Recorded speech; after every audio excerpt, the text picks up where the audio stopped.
But my research has gone kind of a different way, and this is going to be a much more methodsy talk, which for some of you guys might be really interesting. For others of you guys might be super boring.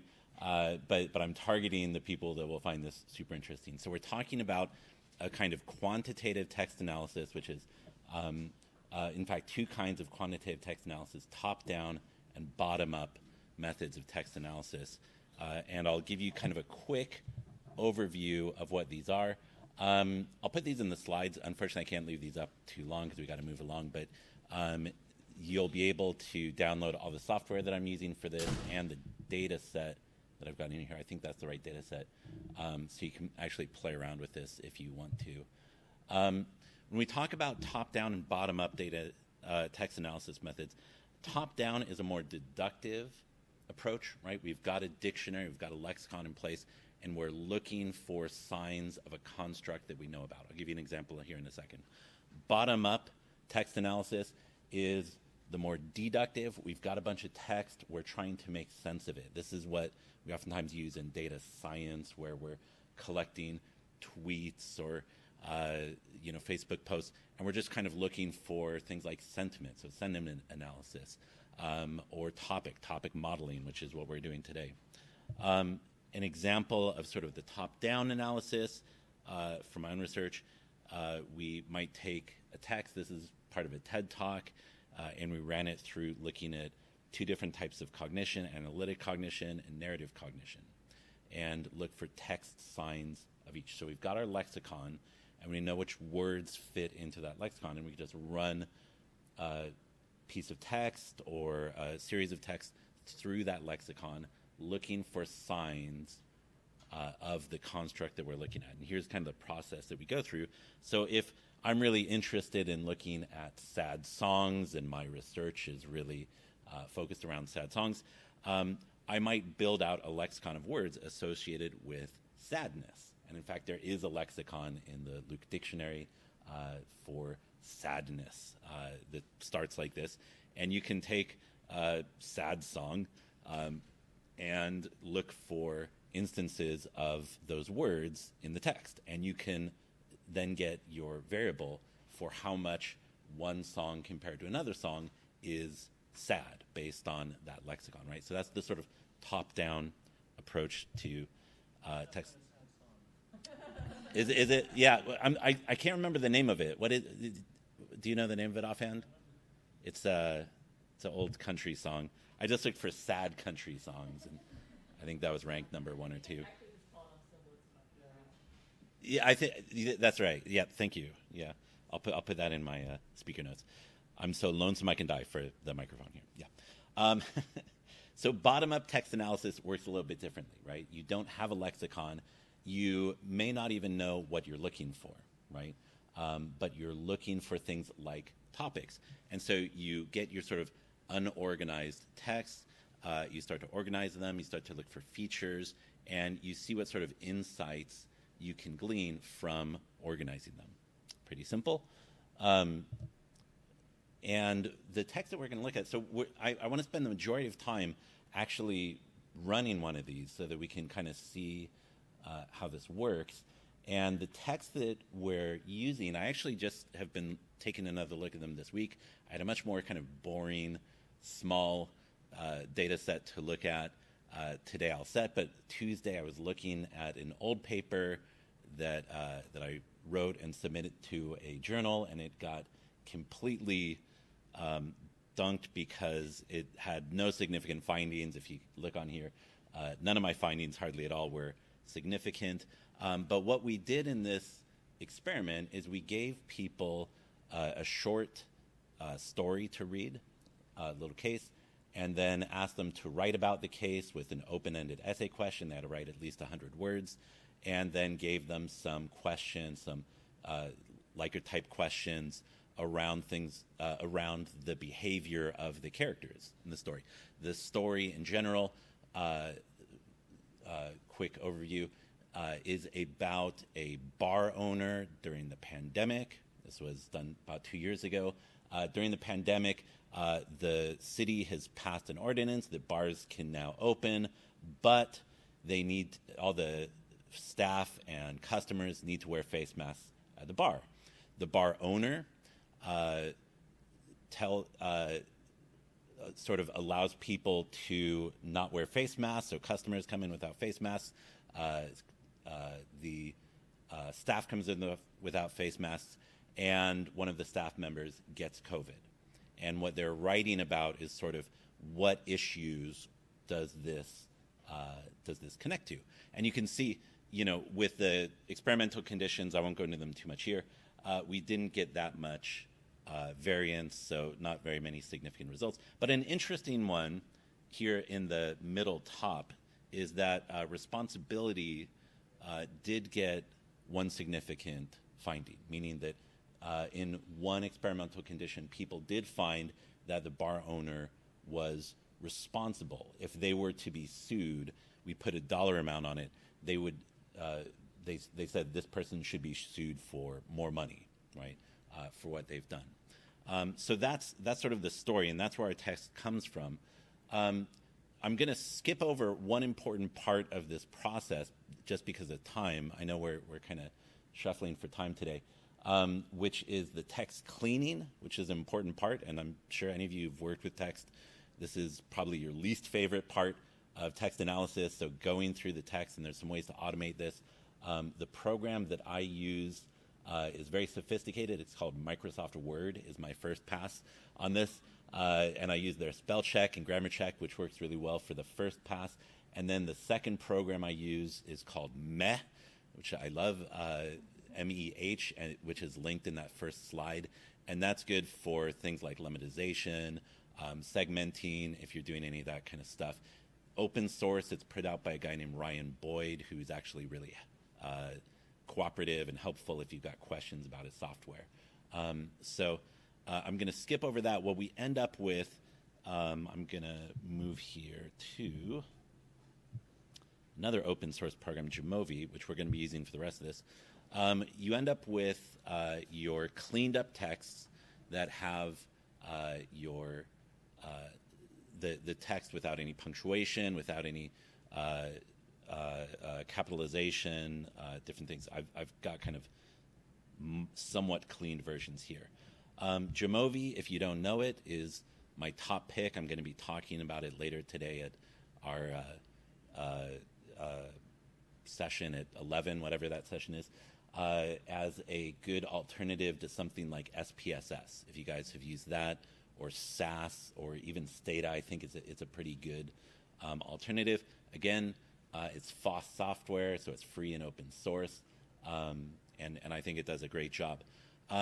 Once we've got our text cleaned up and we run it through MEH, one output that it gives us is it's going to look for all of the words in each text.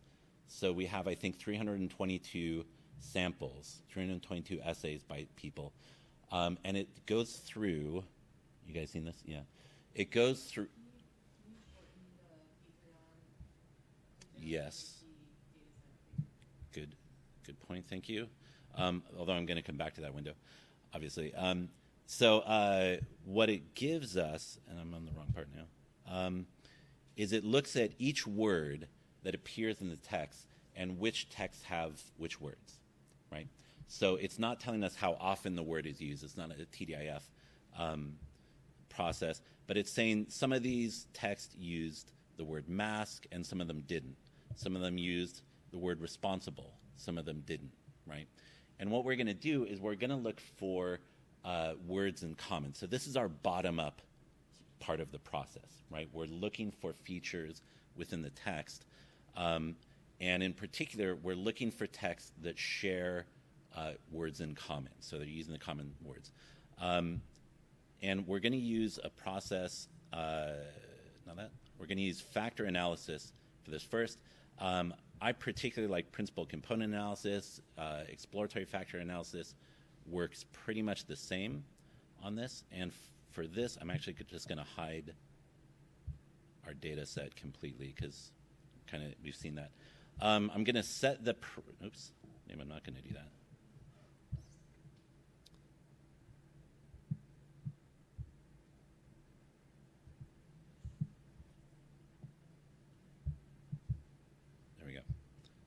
Oh, boy.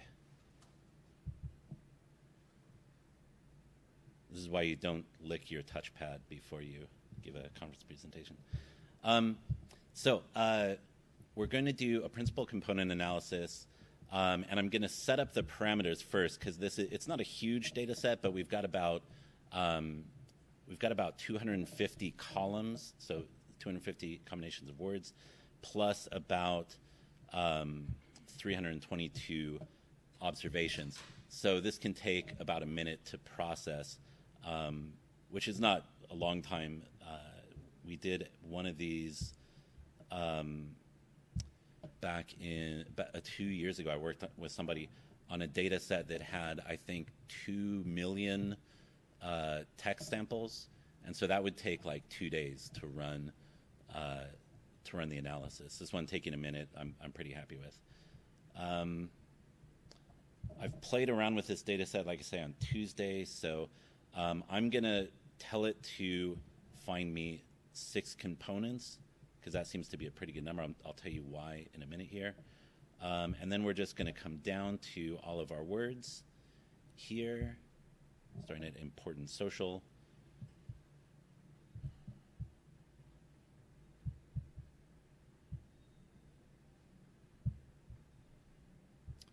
And down here to the end. So we're just going to dump all of these into the variable column. And what this is going to do is it's going to look for groupings where they're using the same sets of words. If you use principal component analysis, this will be pretty familiar to you already. And here are components showing up right now. Thanks, Michelle. So we'll see this in a second. Why I'll say while we're waiting for this to load, why I'm setting the number of components here, and you'll see what this means for us. Oops, one thing I forgot to do. What setting the components does is that if you leave the program free to decide the number of components, PCA, exploratory factor analysis, aren't really designed to handle text analysis. Typically, it's not what they were designed to do. They can handle that, obviously. But they will give you way too many components. So they're going to give you something, in this case, over 100 components to try and figure out which is too many to make sense of, right? So it explains a lot of variance, which is what PCA likes to do, but it's unfortunately giving you too many components to make sense of. So the components that we end up with, 6, because I've told it to look for 6, because I've played around with a couple different ones. You do want to kind of play around with it at this point. And the first component here, this is the one that explains the most variance. This first component is issues, show, social issue. And these are all the words that I told them that I told the participants they have to start their essay with the phrase, there are many, I think there are many issues, many social issues shown in this case. So this is just all the words that were kind of required. So we're going to dump that component. So that one is just taking all the words that almost every essay started with, so we can forget about that one. The second component, though, makes a lot more sense. Business owner, financial, business, safety, employee, lose business, lose owner. These seem to be a lot of words around the owner of the bar and his business, right? And this is where, again, the process becomes a little more qualitative and a little bit less quantitative, right? We're having to interpret what this factor is really talking to us about. The second factor, bartender, remove mask, remove customer, impact, long, state, health safety. This seems to be more about the employee in particular, maybe the employee and the customer. We'll see if there's another factor more about the customer. But this seems to be more on the people impacted by the policy rather than the owner themselves. Fourth one, community, social distance, practice, spread. This one's more about the pandemic itself, right? wear, masks. These are ones more about masking up, right? So the policy around the mask rather than the social impact. And the last one, police, enforcement, law, local, break. These are all things about sort of the legal aspects of this, right? So we can come down here and look at the scree plot and see how much variance is explained. You can see we're only explaining about 16% variance, not a lot, but we want to find a good balance between having sensible components and also having enough variance explained. The last thing I'm going to do, and I'm going to go really quickly through this so I'm not eating into our next person's time. You'll notice that we've got component scores that we can add in, and I smartly didn't add those in a minute ago. But what that does is that gives us, for each observation, it's going to give us a number variable for how much that observation fits into each of these 6 components, okay? And when I plot that into a linear regression, we're not so interested in correlational analysis here because our components really do rely on each other. So we need to take that into account. And if I put in responsibility as my dependent variable, again, sorry I'm going so quickly here. If I put in those last 5 components, remember we were kind of skipping over that first one because it's just the words that were required. What we can find is that have I got it here?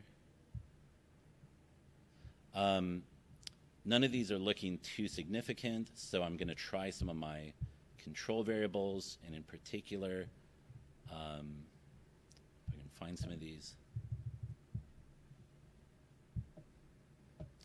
I'm looking for the word count, and I'm looking for the time that they spent on the essay, which are both important for thinking about how much sort of thought they put into this, how serious they were about this. And I'm also going to put in any other control variables that I collected, things like the person's age, gender, ethnicity, education. I'll kind of leave it at that for now. And when I get these all back, component 2, oops, I've thrown in too many variables here, I think. I won't go into this too much because I don't want to draw us down. Oh, because I put in causation, sorry. I've overloaded my model.